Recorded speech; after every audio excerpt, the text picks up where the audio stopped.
Over the past week, I've been testing out the 7 Artisan Spectrum 35mm T2 cine lens, paired with my Lumix S5.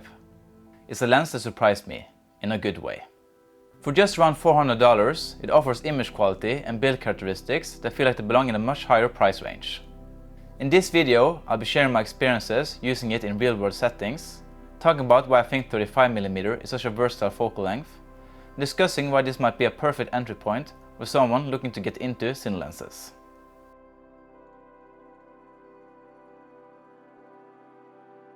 Before I go any further, I want to clarify something. This video isn't meant to be a technical review in the traditional sense. I won't be throwing up charts or doing lab tests. These are simply my personal reflections based on how the lens feels to use, what the image looks like to me, and how it fits into my workflow. So if you're looking for a side-by-side sharpness comparison or test charts, this probably isn't a video for that.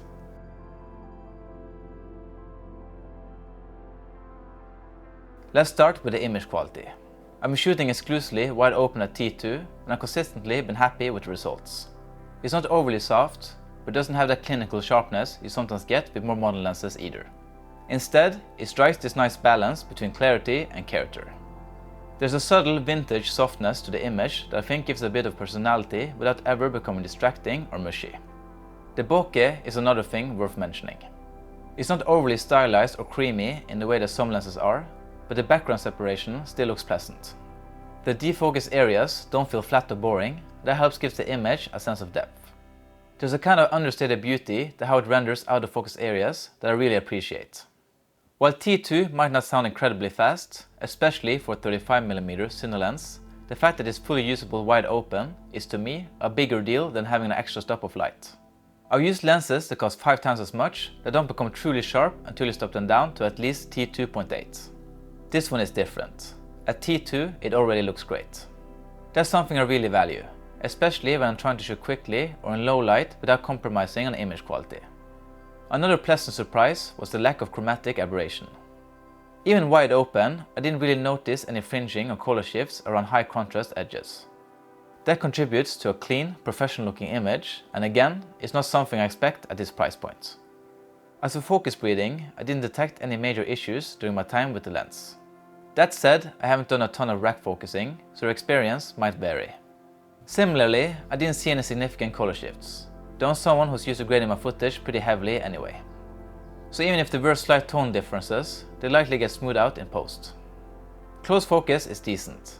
It's not going to replace a macro lens, but gets close enough for most of what I need. You're not going to be filming insects or textures at extreme magnification, but for typical narrative and documentary work, it's more than enough. So overall, when it comes to image quality, I'm genuinely impressed.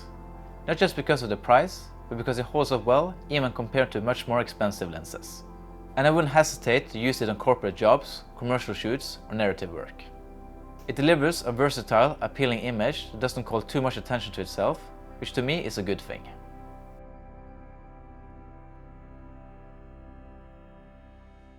Physically, the lens also feels solid. It's well built, with a full metal housing that doesn't feel flimsy or cheap. It has standard cine lens features, geared focus and aperture rings, and smooth resistance. The focus throw is long, which gives you a precise control over focus pulls, though it can be a bit of a challenge if you're pulling focus by hand without a follow focus system. That long throw does mean you'll need a bit of extra patience when shooting handheld or working quickly. But the trade-off is that you get better fine-tuning, and I think that's worth it. Especially if you're shooting interviews or narrative scenes, where focus accuracy matters a lot. One thing I love is the size and weight. It's compact for a cine lens, and it doesn't add a lot of bulk to your rig. When paired with something like the Lumix S5, which is already a lightweight full-frame camera, you end up with a setup that's highly portable, easy to carry, and fun to shoot with. I've taken it out on walks and just filmed whatever caught my eye. That kind of spontaneity is something I really value.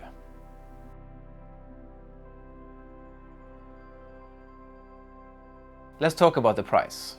$400 is already on the affordable side for a cine lens, but considering what you're getting, the image quality, the build, and the usability, it feels like an even better deal. And the fact that it's accessible to more filmmakers makes it even better. If you're just getting started with cinema glass and want something that doesn't feel like a toy, but also doesn't break the bank, this is a fantastic place to start. You get a professional feel and a cinematic look without having to invest in a full set. In fact, you might not even feel the need to.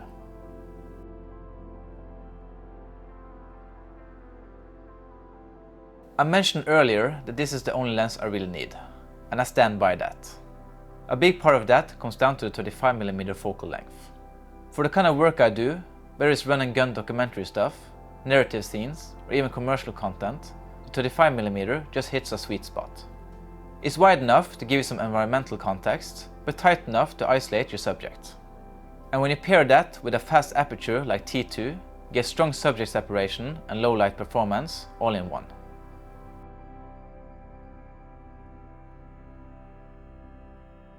I say around 90% of what I shoot is on 35mm. On a full frame sensor, it can do a little bit of everything. Landscapes, medium shots, and close-ups.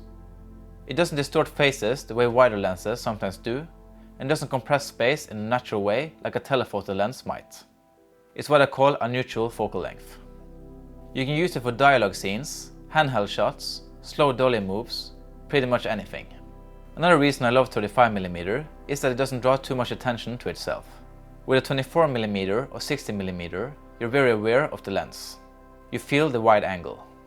Same with a 125mm. It's telephoto and it feels that way. But with a 35mm and even a 50mm, the lens kind of disappears. It lets the story come through without constantly reminding you of the lens choice. A good example of this is Call Me By Your Name, which was shot entirely on a 35mm lens. That film has a beautiful, natural visual style that never feels forced. You're just immersed in the world. And a big part of that comes from sticking to one focal length that doesn't try to impress you. It just serves the story.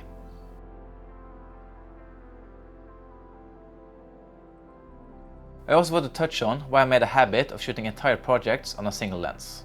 Part of it is aesthetic, part of it is practical.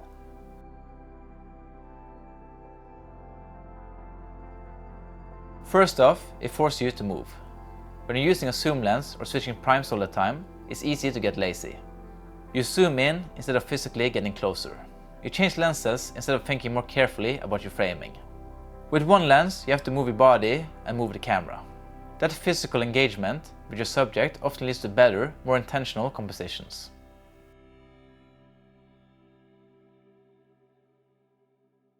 Second, it saves time. Not just on set, but also during prep. You don't have to debate which lens to use or waste time switching glass between setups.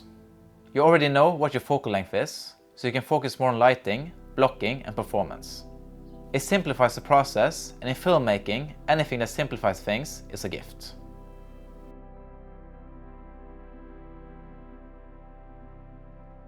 Third, it gives you a more consistent visual language. When all your shots come from the same optical perspective, there's a kind of unity to the footage. It feels more cohesive, even if you're using wildly different lighting styles or shot types. That optical consistency can be a powerful storytelling tool.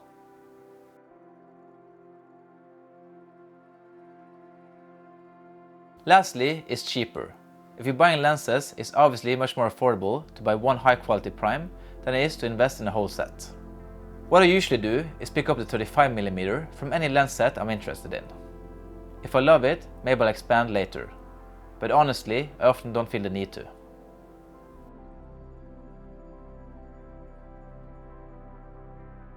To wrap things up, the 7 Artisan Spectrum 35mm T2 is a lens that's both fun to use and genuinely useful. It's lightweight, sharp wide open, well built, and delivers a clean but character-rich image that I wouldn't hesitate to use on professional projects. If you're a filmmaker looking for a budget-friendly cine lens that still feels like a real tool, this one might be the right fit. And if you're like me, someone who likes to keep things simple, shoot with one lens and move with the camera, then this 35mm might be the only lens you really need.